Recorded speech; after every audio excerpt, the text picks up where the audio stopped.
All right, here we are going to be beginning Unit 4. Unit 4 is Chapter 18, 19, and 20. So we'll start with Chapter 18. This is Thermodynamics. So here we're going to be talking about the second and third laws of thermodynamics, where we talked about the first law in Chapter 6. But I'm going to go over that again with you briefly before we start going through this. But let's go ahead and get started. If you haven't already known or can't remember, I'm not a fan of thermodynamics. I'm not a fan of thermochemistry, but I learned how to do it. That means you can too. So let's talk about a little bit of vocabulary before we really start jumping into this. So far, here's what we've talked about. We've talked about kinetics. Kinetics refers to how fast a reaction occurs. Then we moved into talking about equilibrium. Equilibrium talks about to what extent a reaction occurs, how far to the right, how far to the left, and such. Now we're going to get into talking about thermodynamics, and that is where we're going to consider the energetics, which is a fun word, of a chemical reaction, and actually explain why a reaction occurs and what specifically drives these chemical and physical changes. All right, so now it is possible and ultimately actually common to be thermodynamically favored, but not kinetically favored, meaning that the reaction goes too slow to actually consider. It is possible to be thermodynamically unfavored, but yet kinetically favored. So it's not always a hard, fast rule, but has to do with the energetics, and we're going to be talking about why. So everybody that likes to know why, this is a unit and chapter for you. So let's go back to the first law of thermodynamics, which says the energy of the universe is constant. All right, and we can say that several different ways, but the book talks about this in a little kind of cliche way, but here's the way to remember it. You cannot create energy that wasn't there to begin with. The book likes to summarize this as you can't win. So you can't create new energy, law of conservation of energy, energy can't be created nor destroyed, all of that, different ways to say, express the first law of thermodynamics. You are familiar with this. Now, back to the system and the surroundings. Positive and negative here indicate the direction of energy movement, similar to a coordinate plane. If you're on the x-axis, positive is to the right, negatives to the left. So positive means into the system, so just so to help you remember, and the negative means out of the system. All right, we're going to kind of get in the weeds with this a little bit later, but so we also talked about in chapter 6, related to the first law, the enthalpy, delta H of the reaction. So when delta H is negative, that means energy is going out of the system. So the reaction is considered exothermic, meaning heat is released to the surroundings, and this is considered favorable. So a negative delta H is thermodynamically favorable.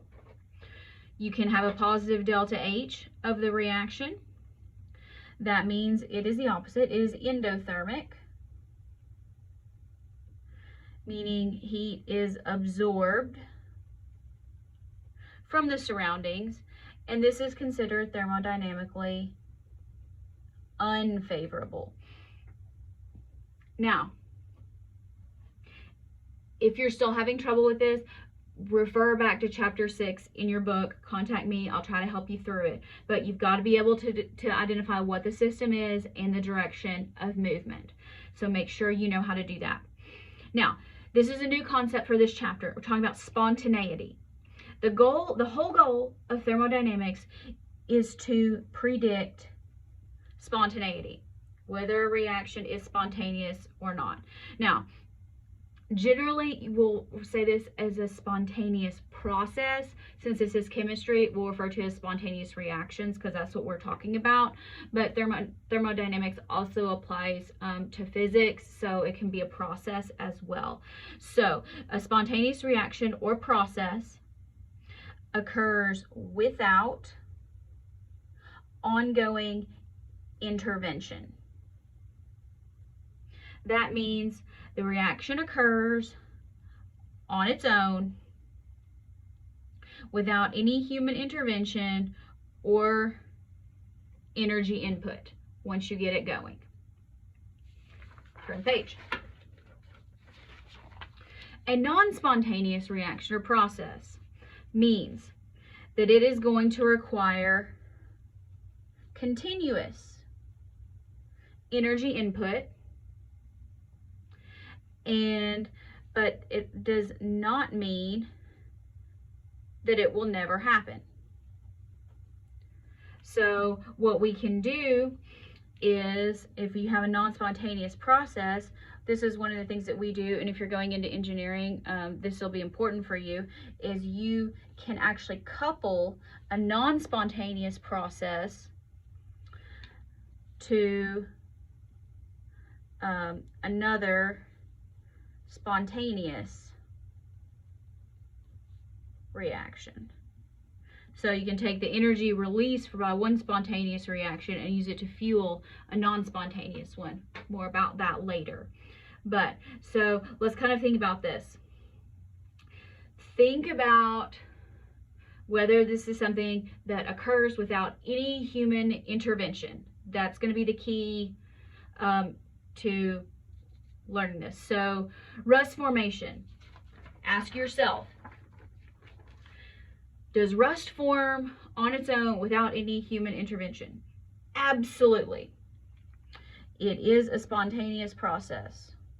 If you're a trivia person, I can tell you that 10% of the world's steel is lost as rust every single year. So depending on what type of engineering you're going to be going into, if that is your chosen field, rust formation and prevention of rust formation will occupy a significant amount of your time, more than likely. If you're not even going into chemical engineering, you'll still have to deal with rust. All right, air conditioning. Does air conditioning just occur on its own without human intervention? Absolutely not. Air conditioning is a non-spontaneous process. It requires a compressor, it requires a motor, which has to supply constant energy.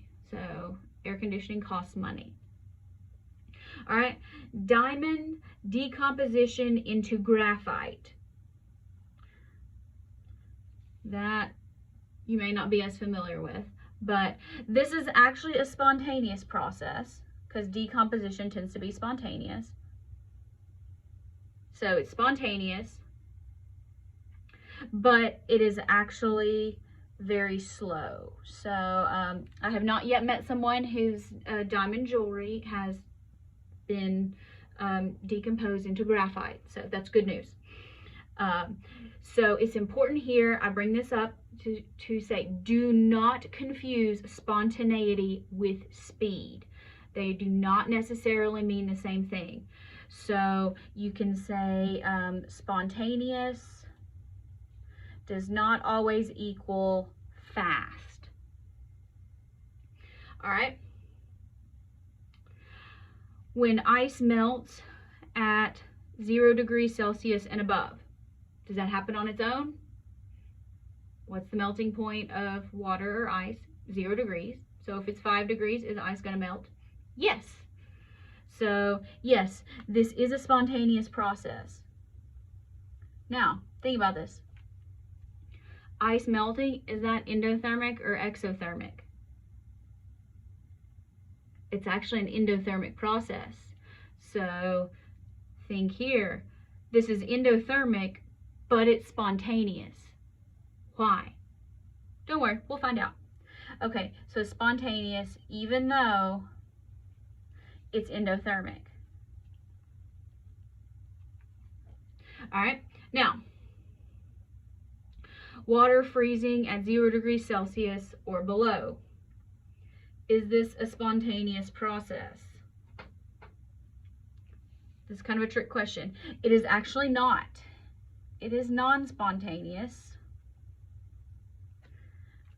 even though it is exothermic. So here's one that is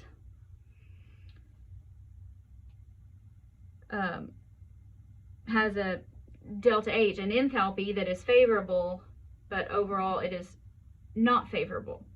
Now, so some of these aren't always clear cut, but we'll talk about why and give you the tools to think about them. All right, so here's the deal. Most exothermic, note this is most, not all, so that means there are exceptions. I'm sorry about that. Most exothermic processes are spontaneous, but our endothermic reactions can also be spontaneous. So the moral of the story is enthalpy, delta H, is not a suitable predictor of spontaneity. So this is not a rule that works all the time, just looking at enthalpy.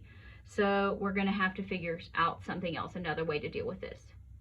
So let's figure out how to do that.